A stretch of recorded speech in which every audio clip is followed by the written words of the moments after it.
Мас құрығына түскендерің болса, астына плюс қойып кетіңдер, және оқиғаларымен бөлісіңдер. Ал мен өзімнің басымнан өткен жағдайды баяндап берейін.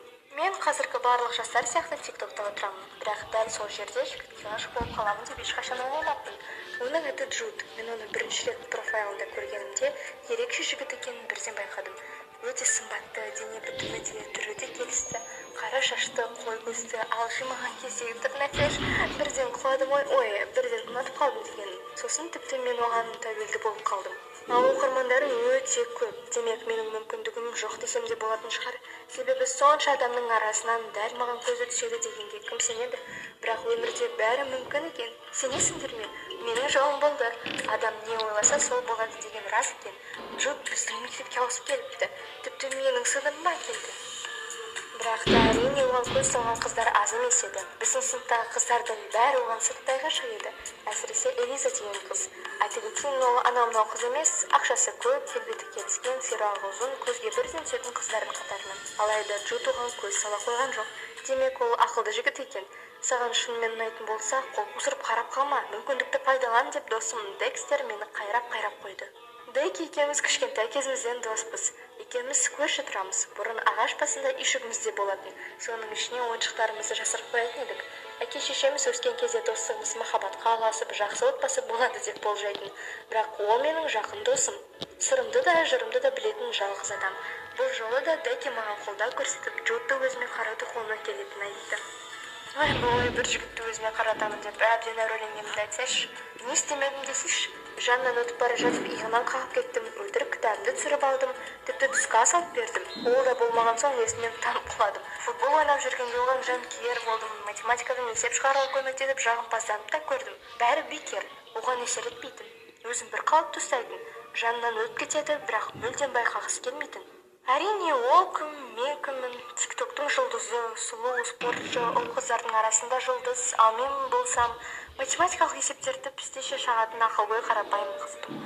Оған қоса көзімде көзілдірік, дұрыстап киіне де алмаймын. Жандағы қыздар менің істеп жүрген қылығыма қарап мазақ қылатын. Расымен де түк шықпайтын ойлап түнімен егіліп жылап шығатынмын. Ал Дейки болса, жылай бергенше соңына дейін күресейші деп жігері беретін жалғыз досым. Ол маған тиктокердің көңілін аулау үшін сынып старостасы болу керек деп ақыл айтты. Оны да орындадым. Бір-екі күннен кейін Джуд жаныма келді де, салқын қабақтанып сабақ кестесін сұрады да кетіп қалды. Староста болғанымнан да түк шықпады. Есесіне директор үйіп-төгіп тапсырма беріп қойды. Бұл еміз дұрыс болмады. Сосын Джудты бақылап, оның қызығушылығын, талғамын, қандай қыздар ұнайтынын біліп алайық деп шештік. Дейки оған ұнайтын қыздардың түрін қағазға жазып алды. Джудты құрығыма түсіру үшін менің киімім де, ішкі жан дүнием де керемет болу керек екен. Староста болған соң сыныптас қыздың қиын жағдайға тап болғанын білдім. Оның анасы ауырып қалған екен. Сол себепті де әлгі қызға көмектесу үшін қайырымдылық кешін ұйымдастыруды қолға алдым. Ақша жинап беру мақсатында ақылы би кешін өткіздік. Бір жағынан бұл әлгі тиктокердің назарын аудару үшін жақсы мүмкіндік болады деп ойладық. Өзі біреуге көз салмай тұрғанда өзіме қаратып алуым керек. Бір ай бойы маған бұрылып та қараған жоқ. Жауапсыз махаббат жанды жегіде жеп барады. Оның үстіне Декстер сенің қолыңнан келеді, сен лайықтысың деген сайын райымнан қайтқым келмей қалады. Сонымен би кеші болатын болды. Мен жақсылап тұрып дайындалдым. Өмірімде бірінші рет шопинг жасадым ғой. Досымды алдым да қаладағы дүкендердің бәрін аралап шықтық. 10-15 дүкенді аралап шыққан шығармыз.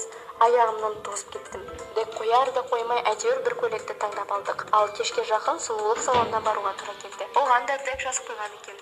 Содан не керек өлтіріп макияж жасап берді. Шашымды сәндеді. Адам танымастай өзгердім ғой. Үздік оқитын Айви ханшайымға айналды. Декстер кешкісін әкесінің кабриолетін алды да екеуміз би кешіне бардық. Тура кинодағыдай болды. Біз сәл кешігіп бардық. Бүкіл сыныптастарым ауыздары ашылып маған қарап қалды. Ұзын қара көйлек, би көкше, бетте 5 тонна бояу, шашта прическа, көзіме линза киіп алғам. Дектің айтуынша бүгін Джуд маған қарамаса, онда ол ақымақ болғаны. Асықпай ортаға шықтым да сөз сөйледім. Кеш бойы бәрі мені мақтаумен болды. Мектеп директоры да таңғалған ғой. Сосын Джуд жаныма келіп сұлу болып кетіпсің деді де биге шақырды. Аяқ-қолым дірілдеп қазір шынымен де есімнен танып қаламын ба деп қорықтым. Бірақ бәрі мен ойлағаннан да керемет болды. Джуд билеп жүріп TikTok түсірді де парақшасына салды. Пікір жазғандар өте көп. Неткен сұлу қыз, кім ол, сенің қызың ба дегендей пікірлер төгілді ғой. Бірақ ол жауап жазған жоқ. Мен болсам өңім бе түсім бе деп сене алмай жүрдім. Сондай керемет кеш, бақыттан басым айналғандай. Кеш аяқталған соң Джуд мені үйге шығарып салды. Менен асқан бақытты адам жоқ шығар. Бәріне айғайлап естірткім келді. Сосын Джуд біраз қаланы аралап келейік деп ұсыныс жасады. Әрине мен қарсы болған жоқпын. Менің ертегі сияқты өмірім аяқталмаса екен деп тіледім. Жол бойы ол өзін мақтаумен болды. Күн сайын бейнеролик түсірудің қаншалықты қиын екенін, спортзалға барып қалай жаттығатын туралы, тіпті қайда келгенімізді де байқамай қалыппын. Бір-екі минутқа үйге кіріп шығайықшы, мен киімді ауыстырып алайын, сосын қаланы аралаймыз деді Джуд. Маған бұл ұсыныс қатты ұнаған жоқ, біртүрлі қорқынышты болды. Бірақ қарсылық білдіре алмадым. Біз ішке кірдік. Джудтың пәтері екен. Маған шырын құйып берді. Сөйтсем шырын емес, шарап екен. Ішпеймін деп бас тартып едім, ішпесең ешқайда бармаймыз деп қырсықты. Мен одан бетер іштей үрейлене бастадым.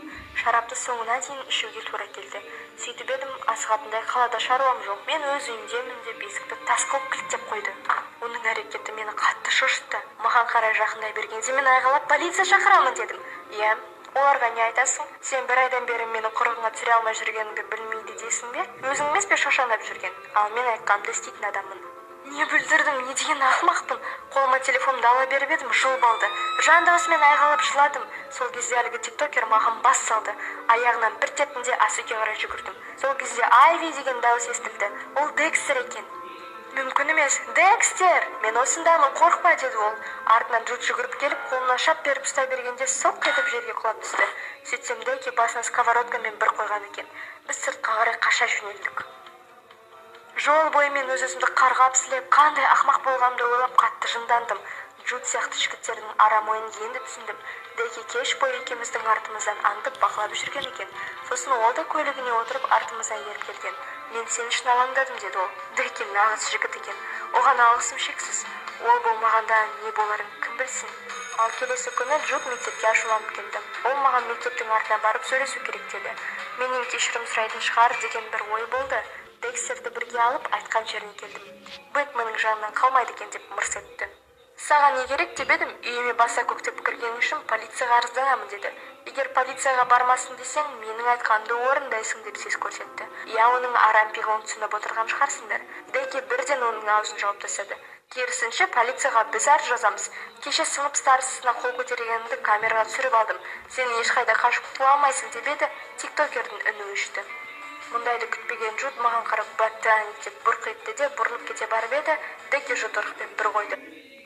Закажи Бургер Кинг в Глово, мы доставим. Маңызды. Видеоға қашан түсіріп үлгергенсің деп сұрап едім, жай қалжыңдап айта салдым. Джуд сияқты ақымақтар түріне күшіне сенеді. Олардың басына ми жоқ деді. Неге сонда Джудтың көңілін аулауға көмектестің, неге мені тоқтатпадың деп едім, сенің бақытты болғаныңды қалаймын дегенде кәдімгідей ойланып қалдым.